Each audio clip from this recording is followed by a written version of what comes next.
Bienvenue à Brancher en 5, votre aperçu rapide de la science, de la technologie et de la culture numérique. On se branche.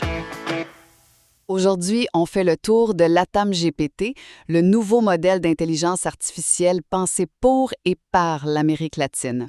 Vous savez, les géants de l'IA qu'on connaît, leurs modèles peuvent parfois propager des stéréotypes culturels. Alors, pour contrer ça, le Chili a lancé un projet régional. L'idée, c'est de créer une IA qui, pour une fois, comprend vraiment les langues, les cultures, puis les contextes locaux.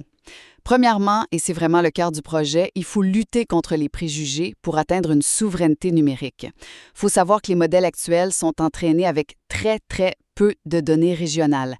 Ça donne des résultats, disons, un peu clichés, genre si tu demandes une image d'un Chilien, tu as de bonnes chances de voir un gars en poncho devant les Andes. Le président chilien, Gabriel Boric, l'a bien dit, le but c'est d'être à la table, pas au menu. En gros, devenir un joueur actif.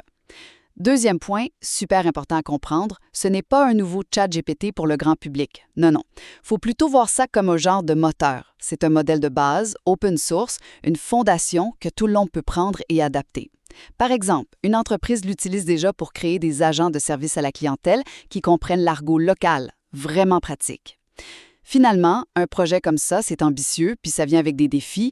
On parle de plus de 60 institutions dans 15 pays qui collaborent.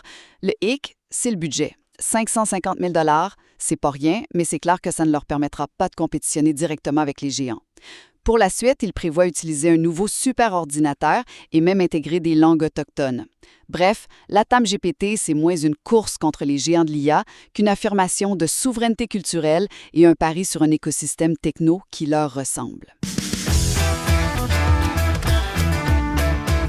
C'était Branché en 5, court, clair et droit au but. Pour écouter les épisodes précédents, retrouvez Branché en 5 sur Spotify. Branché en 5, on reste branché.